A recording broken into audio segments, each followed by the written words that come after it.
All right. Stefan, Trevor. we are live. We are live for episode number 9. 9. We got the number right this Number time. 9 on Second Best Realtors. Yes. On the internet. Let's go. Second best, y'all. Second best. Hey, we're heading into the end of 2024. I know. It's been fast. a good year. It's gone by fast, though, It's been hasn't so fast. it? Yeah. Yeah. I mean, yeah. With a 1-year-old and a 7-year-old and a 6-year-old now. It's been very fast. Yeah. You're running 100 miles an hour, that's for sure. It just feels like it just started. And somehow we're at the end of it. Yeah. It is Christmas time, though. It I is. love Christmas. I know. You gotta slow down. Yeah. You gotta enjoy the season. Do you guys have any Christmas traditions that you guys like to do as a family? Oh goodness, we really specialize on Christmas Eve as a family. That's like our time to just jam all the fun into like one day. You know, all the cookies, all the yummy food, movies. Like we do all of this throughout the Christmas season, but then Christmas Eve is like our jam day. That's like when we're going for it. You know? And of course, Christmas Day is like opening up the presents, but it's like the anticipation of getting ready for Christmas Day. And Christmas Eve is just a lot of fun. And yeah, so we've got a lot of fun plans that are like going through our minds. And how do we knock it all out in one day? Yeah. It's gonna be cool. But I think we tried one year to do a new like cookie recipe or sweet every week in December leading up to Christmas. It was way too much. That's a lot of work. That's a lot. It was work, but it was also like trying to eat it all. I feel like yeah. by the time Christmas got here, we had all these leftovers that we were just like, Yeah, that's a lot of stuff. Yeah, it's not only a lot of work, but it's just like, you don't just bake or one thing. It's like a batch of... Every single week we were coming up with something. Yeah. And we made way too much, and we were done with sweets by the time Christmas got there. So that was a trial. Hey, but then you can give it to people. Right? And that's what we ended up doing, like sharing it all, like just, here, take this, because we can't eat it. We've had too much, which was fun. That was cool, but yeah, we haven't done that again because it was just so much. But yeah. What about you guys? Do any fun Christmas things? We're trying to figure out right now because my wife and I have been married for 1.5 years, so we've been trying to figure out for our Christmas tradition now with baby coming in February. It's like, what are we going to do with, because spending time with your in-laws and your parents, and then also making your own family traditions. So it's like, do we want to do our Christmas on Christmas Eve or Christmas Day? Yep. And how do we want to make that work? And Very important question. Yeah, we're still trying to work all that stuff out. I think right now the idea is that Christmas Eve is going to be like the present opening kind of day with the extended family, and then Christmas Day will be kind of the time with our family. But I mean, it's still, that'll probably change. It will change again when baby's here, and you kind of feel it out. And we've tried it multiple ways, and I think we've settled on a rhythm now that we're going to stick to. But then again, it's like, when your family's plans change, they have something come up, well, then it affects your plans, and then it kind of trickles down, and you got to figure it out. Yeah. You always got, everything's changing, everything's got to figure it out, and that's the fun of it, right? I mean, that's what makes it fun. So it is fun. It's fun. I've been surprised, sorry to turn the corner on real estate, but I've been surprised how busy things have felt kind of closing out this year. I don't normally have this busy of like a December. Yeah. But it's been like, something about the market is changing right now, even as we speak, that's causing people to be thinking about houses a lot more. And it's really hard to put my finger on it, because I think it's not just one thing, it's like multiple things. It's like we're over the hump of the election, that's part of it, like you know, causing some positive sentiment or something. People are just like ready to move on. And now we're like, I guess maybe gearing up for the season. You're thinking about like, where's my family going to be? Like, what's the next several years going to look like? Something about that end of year spectrum. But specifically this year, maybe that people are just getting confident where things are at. You know, interest rates haven't really changed, but they're like... Or people are listening to our podcast. Which could be the case. That would be pretty epic. That was totally not planned, but I loved it. No, yeah. I mean, I noticed the same thing. I mean, interest rates are still right around that 7. I mean, they trickle down a little bit. I think they're like 6.9 or something or whatever. But it's much. Like, I think you're right. I mean, it's interesting to see more people wanting to talk about, you know, let's try to find a home. And in my opinion, like, maybe this is just the realtor talking, but it's like, after all that we've talked about in our previous episodes, it's like you can be the, picky buyer right now, where you can ask for things from the seller. And I think like that's starting to become like, along with the softening of after the elections, people are like, oh, like things are actually okay. I'm still alive. Right, Like all of those realizations, but then also like, oh, if I really want the house that I really want, I kind of do need to kind of take a hit at the beginning a little bit financially, and understand that like there's a sentiment of interest rates might go down, and I can refinance, and appreciation is still like on the horizon, and maybe believing those sentiments too. But it's like those are all like speculations or could be's of why this is happening, but it is interesting to know. I heard somebody say it yesterday. I was telling you I was listening to like this mastermind thing, and I took 2 things away. Apparently, I took one thing that I told you about, and there's a second thing. But I heard someone saying it has so much to do with sentiment. It's like when everyone starts believing the sentiment that's being like infiltrated into the culture, and it becomes so prevalent that it's sort of like a dominant like viewpoint, or like everybody just starts to see it the same way, then they all start to act on that sentiment. But it takes a while for everyone to kind of adopt it. And they were saying that the new sentiment around this time of year is that people are starting to adopt like, hey, things are okay. It's safe to invest my money, even though it's expensive to buy a house. It's safe to invest because there's positive things happening in the future. I don't even know if they can name them. There's just this sentiment. Yeah, right. and it translates into us having more conversations with people saying, yeah, I think I want to buy. Or I think this is the right time. Or I've heard such and such say, this is actually a really good time to buy. And it's like, yeah. Or maybe we should sell and we should go ahead and upgrade because it seems like more people are coming here, segue. Yeah, there it is. That's a perfect bridge. It's like maybe this is the time to get the best deal. And that sentiment is on the rise in a positive direction. And so it seems like more people are just entertaining it in this season, which is really odd because this is not a typical season to be acting that way. Yeah, agreed. So. And going to your segue. Talking about migration. We're going to do a lot of segues today, which is great. Migration, right? And talking about people moving into the Triangle area, people moving and seeing the percentage and the numbers of people rising in North Carolina, and specifically the Triangle, Raleigh, Durham area. How do you feel like that's going to affect just the market in general? I mean, I think it's kind of an easy answer, but I mean... Well, there's many answers, right?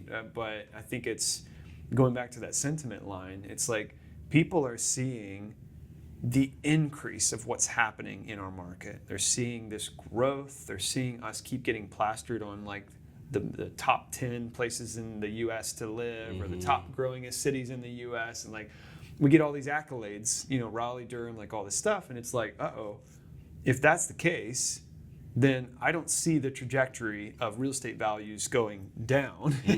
It seems like if we're in the top 10 or 5 or whatever, I think we're in the top 5. We're going to read some statistics here in a little bit, but it seems like that only means the trajectory is up. And therefore that has a lot of implications for people that own, that are planning to sell, planning to buy, are currently renting. Like there's implications across the board for everybody, because the truth is we are rapidly increasing in population. That's not stopping. That's happening so quickly. It's boggling.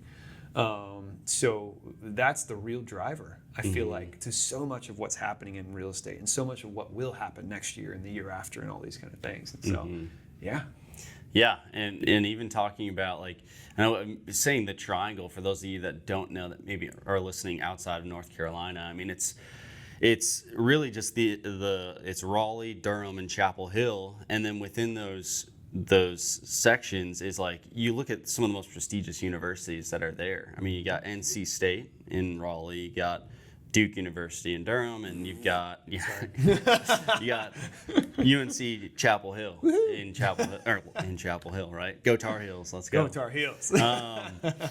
We are not biased. No, not biased. And then that just forms a triangle, right? It's just simple, I guess. And then you got that research triangle, which like the idea was that these prestigious universities, then there's all of these. I mean, when you think of those universities, you think like medical, engineering, research, like it's like those are just top-notch universities. And then of course businesses and tech, like not only is this a tech hub, but also just like research, medical, like everything is in that little area of like, oh, these are the people are going to school here, so we're gonna have jobs here for them, like to get out. And Raleigh is the center of the state government. Yeah. So it's like you've got all of these massive employers, you've got all these massive like universities, all these massive hospitals and research facilities and tech companies, and all this are like merging into one city. So there's really no surprise that the triangle is growing off the charts. Like it's got so much going for it. You know? So. And I feel like with the world it's been moving towards tech for a long time, and you hear the word tech hub, I think a lot of people first think San Francisco Bay Area, Silicon Valley, like that's where your mind goes to right away. But I got an interesting stat here. So from 2018 to 2023, the Triangle is ranked 6th fastest growing in tech talent jobs in the U.S. The only other major cities that are above it are Austin, Dallas, Seattle, Charlotte, and then San Francisco. And I think what's interesting is that when you hear all the other cities other than, Raleigh, you say, oh gosh, those are all expensive places. Like first thing you think of is like expensive places to live. And then to just go with that, I just wanted to write down what their median home prices are for each one of those cities. So Austin is right around $570,000. Dallas is $430,000. Seattle $875,000. Charlotte $430,000. San Francisco, take a guess. Oh my gosh, is it over $1 million? 1.4 million. Median. Median. And then How do you afford to live here? Exactly. And then Raleigh, 440. So really the only ones are Dallas, Charlotte, and Raleigh that are right around that, the lowest numbers. All southern cities. Yep. And I've heard that's just like a whole trend in itself. It's like the South is experiencing this massive migration. And I think it has to do a lot with what you're saying. Yeah. It's like the cost of living is lower in southern cities, but those are also on some of the highest increasing cities in terms of the future and the potential of industry and where it's going. Right. And it's like, and I think the other interesting stat or just fact is if you're an investor, or even if you're looking to live somewhere, especially in these tech areas, like you're wanting to get a job in tech and you see this, Rick Raleigh's on your list, it's like following big corporations or following well-known high-end businesses like a Whole Foods grocery store or something like that, or Targets, like those people spend years researching where do we place these things, where's there going to be growth, where do people want to live in the future. They're thinking so far in the future, and that's their job. Their whole job is to figure that out.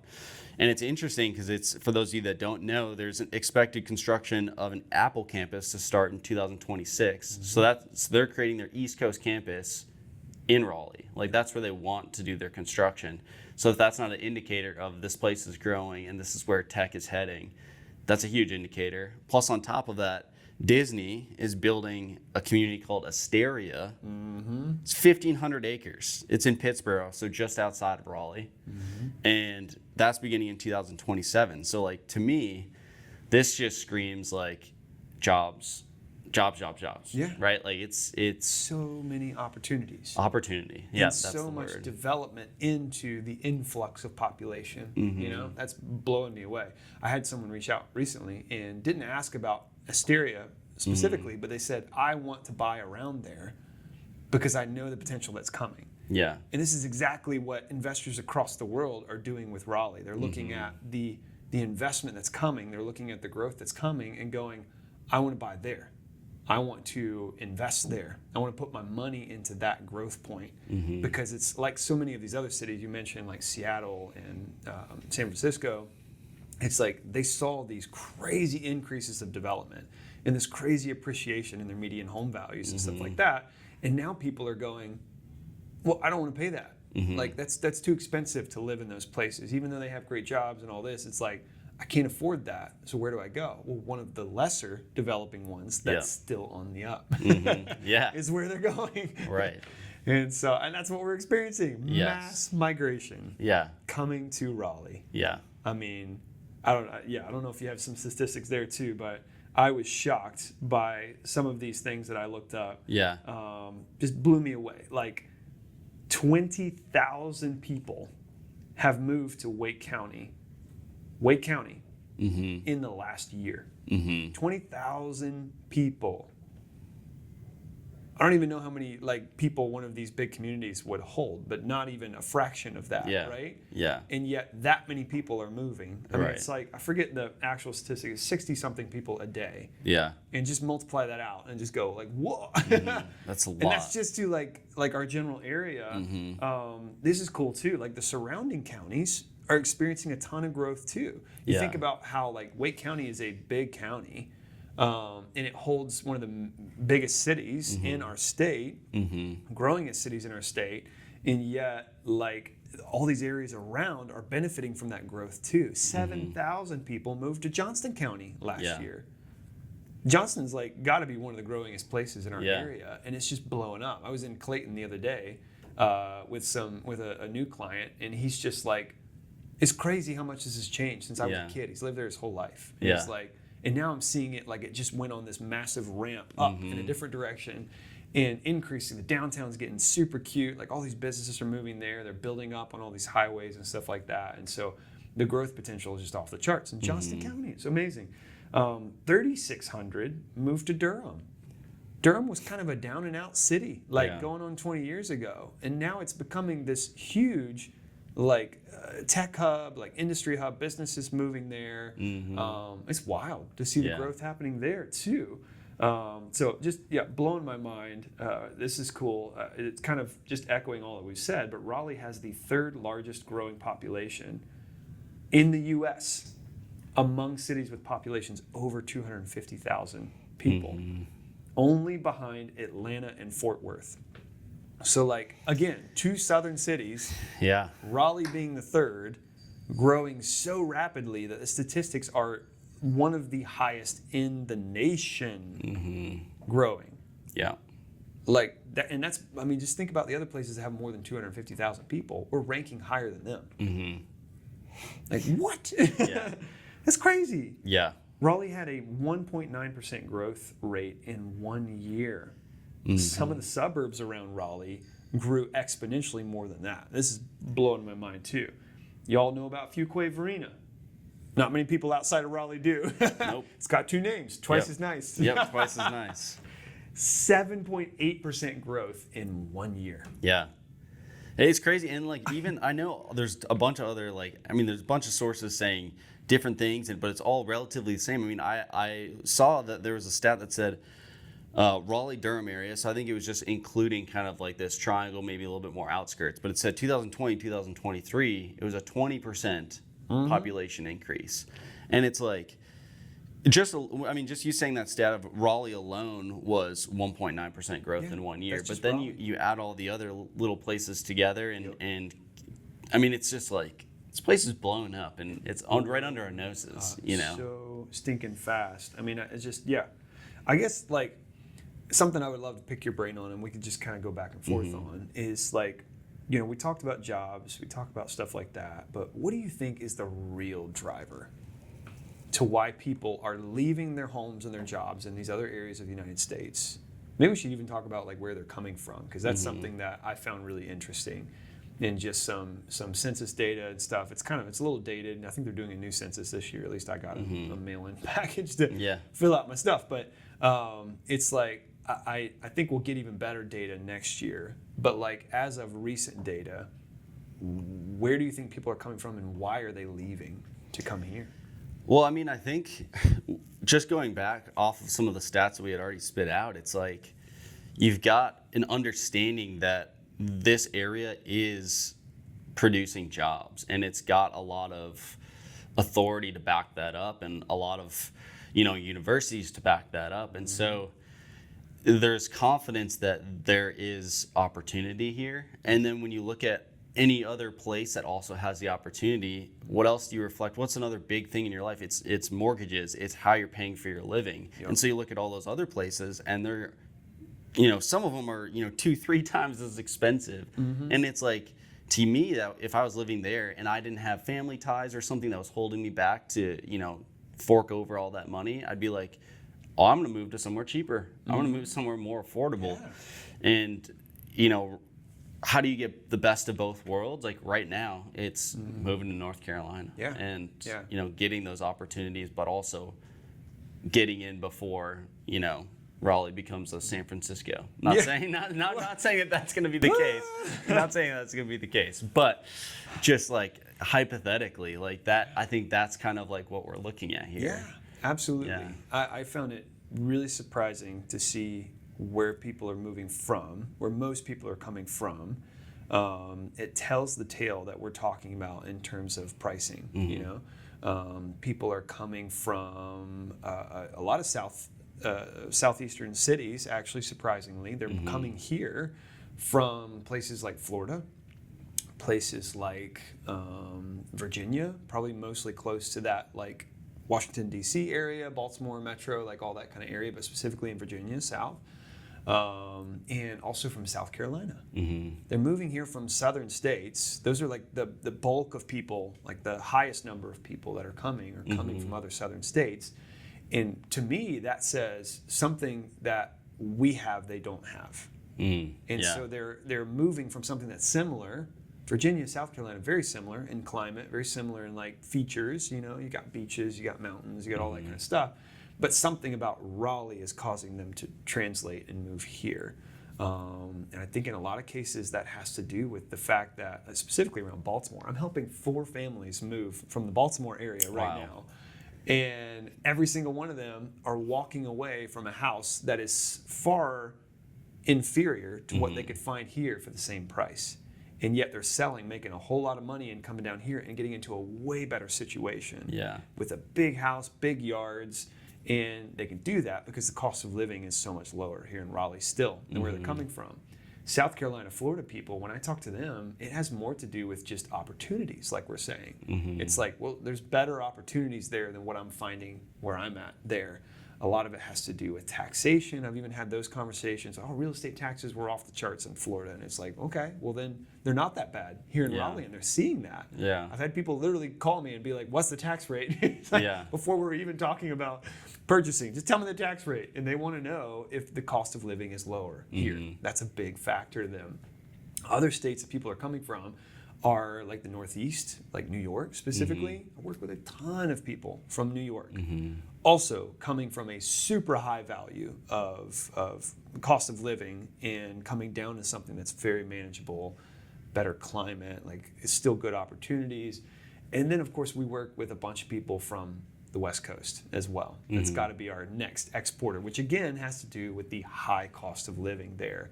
They're selling houses and paying cash for houses here because of the amount of equity they've earned in these other houses on the West Coast. And they have no mortgage. And it's like, okay, great. Like you can do that here. That's amazing. And that's what they're doing. They're like, man, I can get out scot-free and come and have the same job. Maybe they're even still working their West Coast job in distance and getting paid West Coast wages, $100,000, $200,000 more than they would here. And yet they can live for so much less here and have so much more as a result. It's just, watching those trends, it helps me realize people see Raleigh as a massive opportunity. And that is translating into them just kind of up and uprooting from their former place of living and moving here because they can afford to do so much more. Yeah, and I also think too, like, I think back to having a conversation with my dad. I remember when I had first moved out to North Carolina just a couple of years ago, it was like, I was like, why did you never move? And it was kind of like, it was because it was never a thought. Like, it was just like, you're just around your family. Like you kind of, where you grow up is where you're going to live kind of forever. And I feel like the sentiment, going back to that word, the sentiment has changed with social media, with the kind of a movement of like, you can kind of make your own destiny in a world. And I think that also is bringing a pull for people that, grow up somewhere and they're like, well, I'm going to move to, somewhere that has more opportunity instead of feeling like I'm trapped. Because I think with the benefit of social media is like, or demise of social media is like, is you get to see opportunity in places where, like, before, when that wasn't a thing, you're not thinking about, like, oh, like North Carolina or these places are better opportunities. It's like, I'm just going to make an opportunity of what I've got here. And I think that is also really pulling a lot of the younger people to southern states. I mean, like, I grew up in Minnesota and I hated the cold, just hate the cold. So I was like, I'm going to live in a warmer climate. And so I did, you know, like, I was like, I had this opportunity, I'm going to take it. And I feel like a lot of other people think the exact same way or think similarly, whereas that maybe that wasn't necessarily the same thought process before. Yeah. So another big trend I'm seeing with most people that I'm working with these days is the trend towards everything being at home, you know, like jobs being remote. And not needing to have an office place, or at least being semi-remote and all these kind of things. And so the fact that that is a reality that our world has just kind of accepted since the whole COVID thing, it's making people more flexible in where they can live, where they can work from. I mean, I've talked to so many people that work West Coast hours, but they live on the East Coast. Like, so they wake up late, they don't start work until 10 or 11. That's a lot of actually folks that work at Apple right now that live in our area. That's what they do. They start work late and they end it, well, start work late and they end later too. But they're okay doing that because of the wage that they make is so much better than they would make anywhere else. And they could be fully remote and just do it from home. And it's flexible for them, so they can live here and not have to worry about being in the office and stuff. And so those type of jobs seem to be just blowing up and opening up to opportunities that allow people to come here and keep their jobs and not have to, like, be in a specific location, locked in, all this kind of stuff. And so I'm seeing that as a big trend too that's affecting how many people are coming here. Specifically, those people have portable jobs. They have ways that they can do it remotely. And that's a big deal. So definitely something I'm seeing as a trend as well. I'm curious to see what you think about how this actually translates into real estate values. Because I think that's the big take home today is migration is cool. That means Raleigh's growing, but where's this going to take real estate? I think it's interesting. We kind of tackled the why at the beginning of, like, why are people moving here? What's causing people to move here? People are moving here. And now it's like, what does that do for people that are either in a home or looking to buy a home that are here? And I think it, you know, just to dumb it down completely into just a simple, like, supply and demand, we're just talking about home owning. Not renting right now, but just home owning. It's like, well, I guess and renting it would apply, right?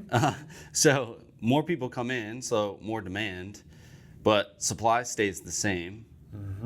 Supply is gonna go up. Even gets lower. Or even gets lower. That's when it gets way up, right? Then prices just start to skyrocket because more people want to get into the home, more competition. I mean, we saw that with COVID in a weird case.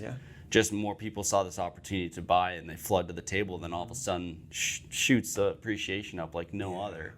And I'm not saying, like, that's on the horizon, but it's when we're just looking at the statistics of a growing community and people, like, not to get too scatterbrained here, but this ominous feeling of a recession looming in the, you know, horizon. It's like, we got to also remember that it's very localized to wherever you're living. And then those are other factors you got to think of. And so when you think about Raleigh as, like, this very growing community, it's, you know, you factor that into, oh gosh, like, is that actually going to happen to a place like this that everyone is moving to? And that go back to the supply and demand question. It's like, that is just going to happen. Like, if more people are here, it just forces prices up. You know, like, other places could be going down, but that doesn't mean that Raleigh has to be going down either. No. In these really growing places, and I've visited several of them. I've been in Atlanta in the last several years. I've been in Charlotte a lot. That's kind of close to where my parents are.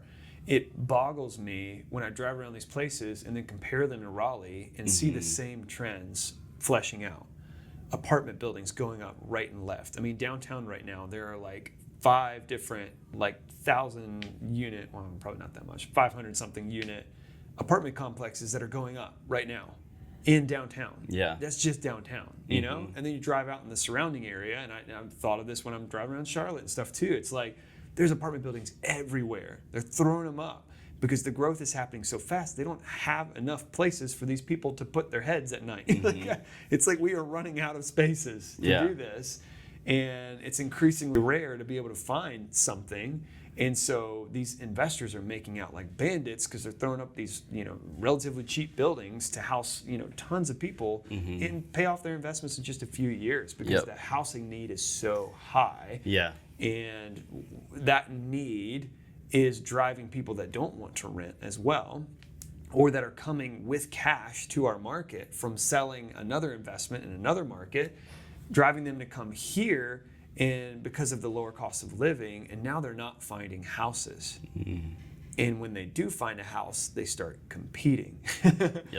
And so it's just the perfect case. We saw this in 2021 where the world kind of finally started to loosen and open up, and suddenly everybody and their mother needed to buy a house or sell a house and get to a new house. Interest rates were low, but supply was really low too. But everybody said, I need a house. And so they started fighting over the same houses. And appreciation did something like 21% over 1 year.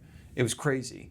And here we are again in the same kind of situation. Interest rates are keeping it kind of tampered because not everybody can afford to do this. And yet we're still seeing this mass migration. People coming from other states to come here. And I think it's just a matter of time before the same thing occurs again. Interest rates loosen up just a little bit, and then everybody that wants a house is going to start competing, even in a recession. I think that's what scares people is they go, oh, what if there's a recession? And the reality is, if there is, there's going to be people coming from other states and other places with more money trying to buy up real estate in North Carolina. Right. Because it is so valuable in this area where we're at, in the Triangle area. And so I'm just shocked by the fact that people think if I can just wait a year or two, then I could totally afford a house. And I want to look at them. I want to point at San Francisco or Seattle and go, is that what you're waiting for? Seriously, yeah. Because that's the trajectory right now, People are dumping out of these areas to come here. They're flooding in and causing an even more severe housing crisis in our area than there already is. How's that going to translate to home values? Like that only means one thing. They're going up. They're going up, and they're going up really fast. Yep.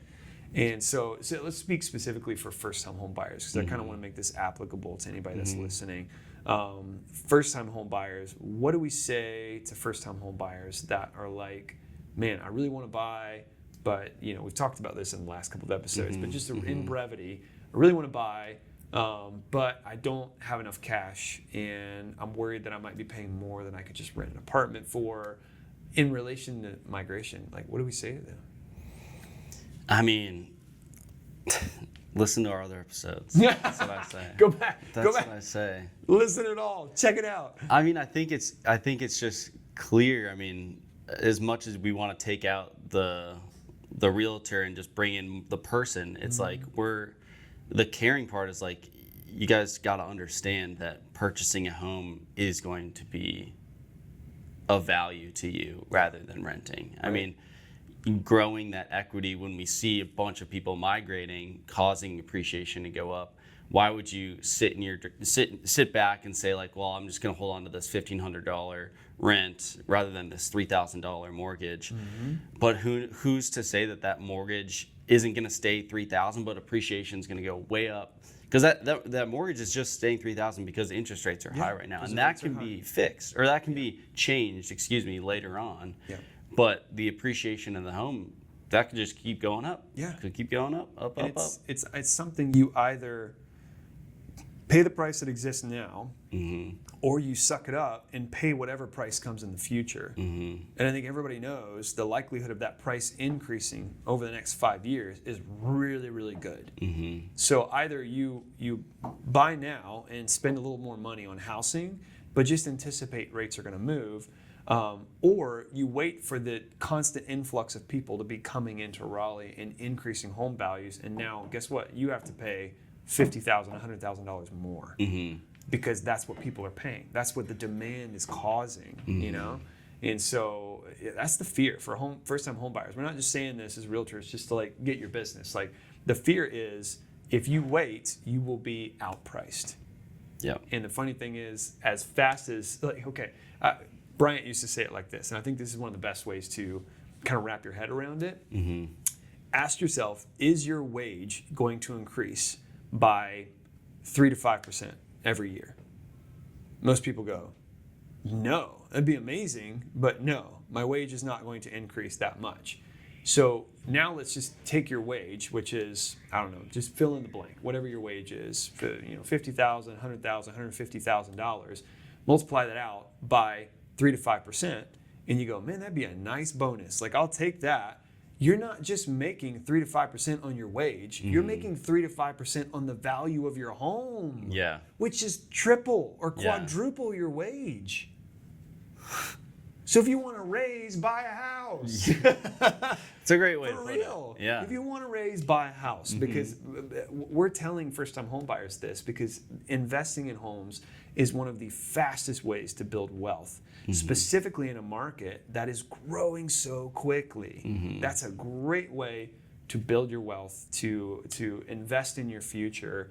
And yeah, maybe it costs you $1,000 more a month right now because interest rates are high. Maybe it costs you $1,500 more a month right now. It's worth the cost because you're still going to make more because you're appreciating not based on your wage, you're appreciating based on the value of the house. Mm-hmm. And that's incredible. Yeah. Like, we got to get more people behind this. Yeah. You make a lot of money this way. It's really cool. So let's talk about people that are sitting on homes right now. And they're afraid of the market. They just don't know if it's going to sell for what they want to. But so their thought process is, well, I'll just wait until interest rates come down. I'll wait until the market is better to list my home and buy a new home. Yeah. What do you think?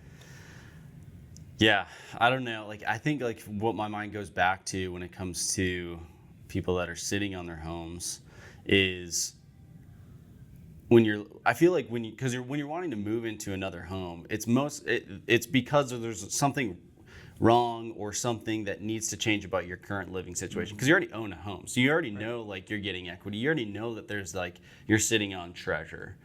But I think like there's an advantage to kind of beating the wave of like, this is the time that you can be picky and this is the time that you can get the things that you want, because what happens when all those people come in, it's like not only are those bidding wars going to happen, but the chances of you winning a bidding war, even if you've got the money, it still becomes a game of negotiation where you can't discuss with everyone like how much are you putting up. So it's like, even if you find the perfect home, you think that you just spent $50,000 over the list price and you're like, I'm for sure getting it. Someone comes in and spends $75,000 over and they get the home that you really wanted. And so I think it comes down to me, like this is, I think, more of my like personal look at it is like, this is your time to purchase a home that you really want and has the things that you need that you don't have in your current home. Like you can be picky even though you still have a property. But maybe you want to touch a little bit more on kind of what we had spoken about in the past episodes of, I mean, there's that fact of that fear. I have a low interest rate, like the rate locked, right? We talked about the rate locked. Watch it. Locked. Go back. There's a lot of good knowledge in our past episodes, so you guys better listen. But I think like I spoke to kind of the wants, but I feel like there's also like the other side of it where, the interest rate, it can have a hold on you, and then just like new people coming in, right? Like for some reason that number seems to just like scare people like crazy, and you get like the people that are super good at investing and growing their wealth, that number, they're like, whatever, that number changes, like, and it's weird. It's very interesting to listen to how people think sometimes, because the people that are growing their wealth, they don't necessarily pay attention a ton to that interest rate number. They're focusing on appreciation. They're focusing on the value of the property. But it's hard to, when you're emotional and you can kind of be like, that's scary. So I don't know if you want to speak on kind of like the other side too, just more about like the interest rate side of someone who's sitting on a home and what would make them maybe want to go. I mean, I'll speak to a personal story. I think that will help, and it's not just my story. It's like a lot of folks' stories that I've worked with. But personally, in 2020, I think it was early 2020, maybe it was, late 2020. We bought a home, and had to co-borrow with my parents. Like, it just had to do all these, jump through all these hoops in order to make it work, because I wasn't quite there in terms of wage. But I jumped on it early, and this was before things kind of got just cuckoo. The next year, 2021, we saw this massive increase in values over the short, like, just 1 year span. It was crazy. Actually, I'm going backwards. It was 2019. 2019 was when we bought. And then, so now we're into the end of 2020, and we're going, okay, COVID is kind of like loosening up a little bit. It was a great year for real estate. Like, 2020 just saw massive appreciation, even though there was a super limited amount of inventory, which again is kind of where we're at, back to this limited inventory situation. And then 2021, we said, hey, we need to get into a better location for our family. We've got to get back into Raleigh. I've got to be closer where my business is, all this kind of stuff. That was a great investment, but 1 year later, we're going, we can't stay in this house for too long. It's not the long game. We need to get into ownership, which is important. We need to make that move. Now we need to sell and get out. But we were selling in a time, this is early 2021, when the market decided, hey, everybody needs to buy. And everybody's getting competitive, and everybody's going for it. And so we're selling, which was great. We got a lot of money for our house, a lot more than I thought it was worth, but we got it because it was hyper competitive and tons of offers, like just tons of interest. And then we're trying to buy at the same time. And instantly we're like locked. Yeah. This was one of the crazy seasons we've seen in real estate. So I'm not comparing our current season to that necessarily, but I'm just saying this is the dynamic we're playing with. If people are waiting on the interest rates to line up, or they're waiting on the right situation to occur, you're only going to get a benefit on one side and not on the other. There's automatically going to be a deficiency. We talk about this all the time in the podcast. You cannot time the market. You cannot time the market. Like, you will lose somewhere. Yep. It just depends which side you're playing with, right? And so the only thing you can really time and consider and understand is the trajectory of where house prices are going. That is going up. On a long-term basis, it's going up. So we tried to time the market as good as we could, but we ended up renting an apartment for like, I think it was like, well, it was 3 months technically, but we got out early. But it was like a month and a half we stayed in this apartment with 2 kids on the 3rd floor, because that was the only one they had available, in Wake Forest, which was so far away from where we actually moved. We live in like Garner, south of Garner. And so, because that was all we could find, and it was the cheapest we could find. And so we're in this like chaotic situation where we were kicking ourselves going, couldn't we have timed this better? And no, we could not have timed it better, but we're also thinking like, man, if that opportunity presents itself again, we're not going through that hell. Again, we're not doing that. Now we know not to wait. Like we taught ourselves, do not wait for when you think the market is in your best interest. Like you're going to get the cheapest house, you're going to get the lowest interest rate, all these kind of things. We learned as a family, that's not the best case scenario. Actually, the best case scenario I'm thinking in my mind now is to, if we were ever to buy a future house, we would wait until the market is calmer. And then we would sell, but we would have enough equity to justify maybe a little bit of loss, That's okay, justify a little bit of loss, sell then, and then buy something when you have a lot more power to buy it, right? Yeah. Buy something when you have a lot more flexibility. Buy something when we could put a contingent offer on the house we're purchasing and not even have sold our house yet, you know? But they accept because the market's so chill that they'll allow it. Like those opportunities are very rare in a market like ours. And I mean, that's why I think we're talking about this in terms of like migration statistics, but right now is a time in our market which is really calm because rates are so high. And yet people are still sniffing the air knowing what's coming in the future. And so you feel this kind of pent up momentum that's going to be like, man, if I try to list in the spring, I'm going to make so much money. It's going to go great. don't try to buy in the spring. Yeah. If your plan is to list and then get the heck out of here, then maybe it is a good time. I mean, yeah, maybe. But like, oh man, you will be up against exactly what we were up against, you know, in that 2021 phase. And it's just that's not the correct timing if you really want to make this work. You've got to kind of play out the long game and go, I need to get a really good deal for a house. And when interest rates come down, I capitalize on that. And I need to be able to sell my house. Things are still selling. Things are in really good shape. And with all the right updates and all those kind of things, they are flying, like they're going in just a couple of days. So there's this dynamic of balance. You don't want to wait until the market's super hot. You don't want to wait until it's perfect. You kind of want to be thinking ahead of the curve and going, how do I make this happen to the greatest advantage for myself? And it's hard. And that's what we're here for. Like we want to help you untangle that. We want to walk through those paces with you so that you understand, okay, this is how it could look right now. This is how it could look 4 months from now. This is how it could look 12 months from now. Let us help you forecast that and figure it out.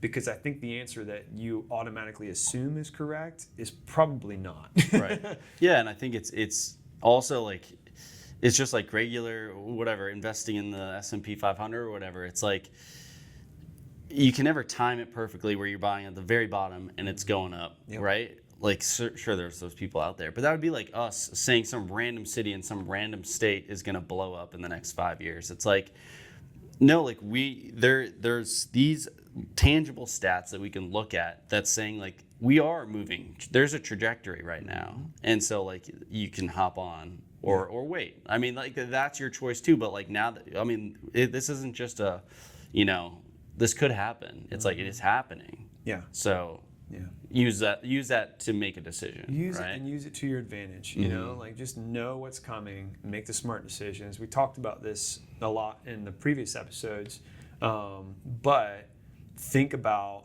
opportunities that exist right now that don't come to fruition until 6 to 8 months, specifically new construction. If you're thinking about making a change and you're worried about that whole dynamic, maybe you've got like 2-3 kids and you're just like, that's too crazy. I don't want to be in an apartment for a month and a half. I can't do that with like a toddler or like whatever. Trust me, it was not fun. Yeah. But you look at like, what are opportunities that can exist right now that allow me to lock into a value and not pay what the market's going to pay in 6 to 12 months from now. Maybe I can pay what's available right now, and that is new construction. That's what I'm helping so many families with right now, because there is this flexibility of knowing I have a house, I'm still living in it, I can go ahead and contract and buy a house and lock in that value today, but not have to start paying for it and living in it until 6 to 8 months from now, which is maybe when interest rates are going to be lower. And I will only benefit from that lowering, but I get to stay in my house, keep paying my current mortgage, all this kind of stuff, and then be flexible about when I sell and get into something. And the funny thing is that opportunity may not be there in the future either. Right. Like you think, oh, I'll wait until spring, see how it plays out when interest rates come down. No, don't do that. Because when the market gets heated up, builders go, I don't want contingent offers anymore. Yeah. I'm done with that. Concessions, all of that. Nope, that was last year. We were offering that. We're not offering that anymore. You have to sell your house first before you ever talk to us about buying one of our new construction houses, because they have control of the inventory and the demand. Like they can create the demand, by the way the market's going. So, okay, well, I'll just wait. No, not so fast. Waiting might bite you in the butt. Yeah. Take advantage of where we're at right now. Take advantage of whatever makes sense for your family in the current situation, and talk to a trusted realtor to help you kind of untangle, like, how is your specific market doing? How is your specific neighborhood or area doing?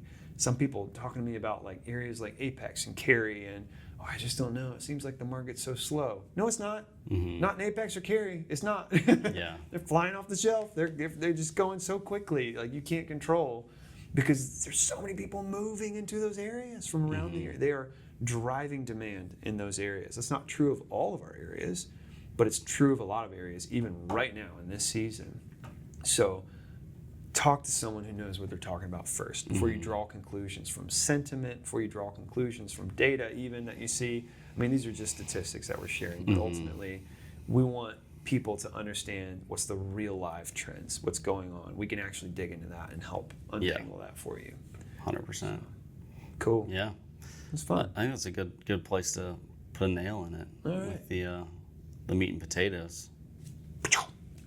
Let's go. We can get into our AIDS. Let's do AIDS. AIDS. All right. Don't smirk. I saw. I'm trying to keep you from laughing. There's been a commercial that's been popping up recently on Hulu, and I think it is AIDS for HIV or something. Yeah. So I mean, obviously it's a very serious thing, but it just made me think of our podcast and why we say AIDS. We should probably stop saying that. Yeah, I know. We got to come up with a different acronym or different names for them. But it's okay. what are you appreciating this week, Trevor? Let me list out. Appreciating. Oh yeah, I remember because this is just a recent one. This week specifically, I'm appreciating old black and white films. Oh, nice. Something about Christmas makes you value all the oldies but goodies, but I'm like appreciating even the ones that I haven't seen, like digging in, because there's some great old films that were made that were all based around like Christmas, like New Year's this season.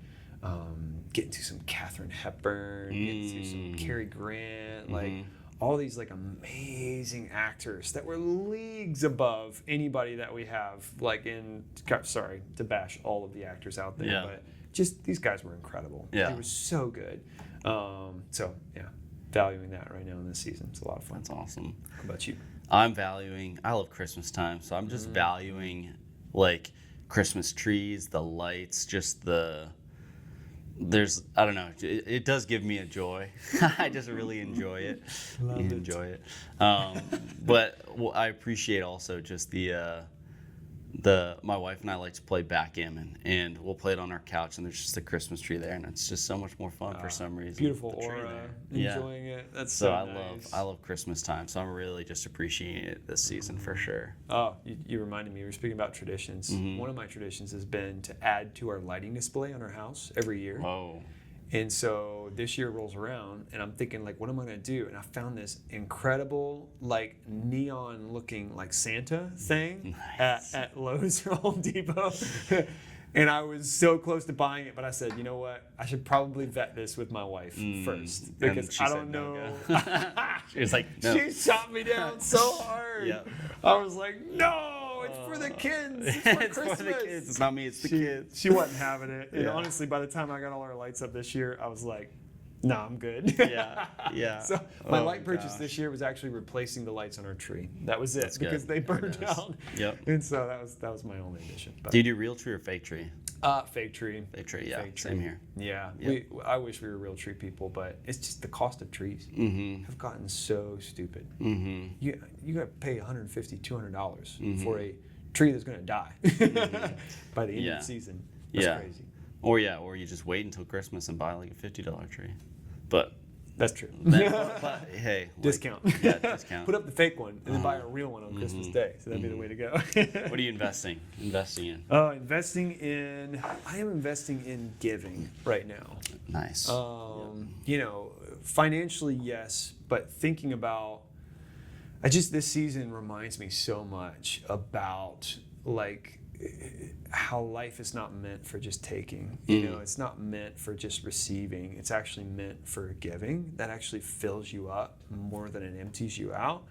And you know, it's a faith principle that we live by. You know, that we believe that the greatest gift was given to us around this time of year in Jesus. But I feel like I've just had this amazing revelation this year of like how big of a deal it is to be always thinking about how you can give. And so financially, some people say, yeah, that's easy. Like, I have more than I need, I can give that. But a lot of people don't have that in this season. A lot of people are lacking, or they're struggling just to make ends meet, or they spend all this money on all their kids' presents, and they're just like, I don't want to buy another present for Uncle Jim or something. So not necessarily that way only. I'm thinking about, like, how do I give to families right now that are like us, are kind of alone in Raleigh and don't have surrounding families, but they need a lot of support in this season. Maybe I can bless them by like, hey, bring your kids over. We're going to hang out. We're going to make cookies. And you guys go out on a date. You know, just enjoy it. I've got this one family in our church. I love them. They've fostered several kids. They've adopted several kids. And one of the kids they adopted has some form of disability, some mental disability. And so they really struggle on their own. They have no family in the area. They struggle. And I was just like, man, I got to reach out to them and find a way to support them and love them in this season. It's inspiring me. This season is waking me up to the fact that I should be giving more, even if it's not financially. I have ways that I can give to people and care for people. So that's my investing. I like that. Yeah, because it's not totally on, like, immediately you think money, but it's like you can give your time. Yeah. I mean, that's more value. I mean, yes. Yeah. So that's really cool. Cool. What about you? I am investing in breath work. Ooh. So I have not. I used to be. I dabbled with it a bit in college, just because like it was like that was when it was kind of coming, the Wim Hof method or whatever. It was coming up through social media and yeah. No idea. Okay. Well, so it was coming up, and I don't know how up it got, but me and my friends were doing it for like small stint of time. I think it was during COVID, so we were finding things to do. And you're like, oh, let's just do this like breathwork stuff. But just recently, it's like, okay, I'm gonna try like figuring out a way to like calm my brain down, because I know that's kind of been something in the past where I've been trying to figure out like, hey, how do I calm down, journal, like invest in like myself and like think about and pray and so breath work for me, it just helps me calm down, because my brain feels like it's going 1,000 miles an hour. And so I want to keep investing in that, and just like 5 minutes a day, just to like breathe, spend that time to pray and say like, okay, this is my time out for the day. So that's what I'm investing in. Yeah, that's good. What about depreciating? Depreciating. The first thing that had come to my mind was cars, but that has been my depreciating about, I think, at least 4 of the episodes. At least 4 of the episodes. So, I mean, just still car. I'm gonna say cars, but I'll add another one. But it's just like we'll just add cars. Has just been frustrating. Cars is still staying on the depreciating list. It's just on the depreciating list. Gosh, I mean, what else have I been depreciating? I have been depreciating slightly. I'll say I've been depreciating because I've been on this Whole Foods like carnivore-esque diet. I've been just depreciating the fact that I have to kind of segregate myself from like other people's eating when we are at social events, and it just like I don't love that feeling of like I don't think that I'm better than other people, but it feels like I'm like, well, I'm not going to eat what you're eating because that's like bad or whatever. It's like not good. You're shaming other people because you're not eating. But it's also a depreciating of just like, man, I wish I could eat that thing, but I know it's going to make me feel a certain way. And so like I'm just appreciating the fact that I need to kind of adjust my diet. And it's not like a woe is me. Like I just love the fact that I loved eating with people and not worrying about like, oh, I'm gonna grab that. Like I love eating. And so like I don't like the fact that I'm kind of segregating myself. So I've been slowly introducing other things to see how they've been like affecting me. Not like in large amounts, but just to try to like be involved with like just community, I guess, in its way. I don't know, but yeah, that's what I'm depreciating. I get it. Yeah, I like it. What about you? There's a way, because we've danced through so many of those seasons of like trying to figure out dietary restrictions and stuff like that. There's a way to do it that's like, you're still honoring people and like what they eat. You're not judging them, but you're also like trying to raise awareness to the fact that like I have to eat differently. Like I'm just stuck in this place. I can't do it differently than this. And so it's like a way of being humble and kind about it, which I know you know how to do, but it's like you have to learn that because you don't want people to perceive you in the wrong way. And it's always a question too. It's like, why aren't you eating that? It's like, shoot, I thought I've told you this before. It's like I don't want to keep talking about this. Oh, I get it. I get it. Yeah, what about you? What are you depreciating? My depreciating is kind of in line with the whole investing thing. Is I'm just depreciating stuff. Like I feel like this season gets so like much focus about what can I get, what new thing don't I have, and so how do I acquire it, or in my mind just gets like totally consumed in these seasons with like, oh, I need that, I want that, and you just obsess over it. You get on your phone, you research it, you do all these things to just like. And you realize how much attention and focus goes into that every day. And so I found myself just completely depreciating anything new, like stuff. Yeah. And just trying to learn contentment, trying to like be okay with my minimalist stuff that I have, not needing that next outfit, not needing those next shoes, not needing that next watch, that tool, like whatever your obsession is, you know. Yeah. Musicians, I like freak out about gear all the time. Like I'm in that space all the time, and so I'm trying to calm myself down, be content, and just not think about getting more right now. And it's really good. It's been like, I feel a lot of life from it in this season. So that's my deep appreciating. Love it. Yeah. Cool, man. Great episode. Great Thanks episode. for listening, guys. Go back and check out some of our other episodes. Yes. We're talking about some really great content here, and I feel like you can learn from a lot of these other ones that we've already deposited. Sorry this one was a little bit long, but there's just so much chalked into these that we're just kind of like letting loose on all of our wisdom that we've gained, on all the things that we feel like would help you in your situation. Yeah. It's not to sell you, it's to help you. That's the second best way, right? Second Best Realtors. Second best. We really want to help you make a wise decision for your season. That's what this is about. So go back and check them out. We love the reviews if you can leave them. Yep. And of course, stay tuned. Got more great stuff coming. Let's go. All right. Bye, y'all. Merry See ya. Christmas.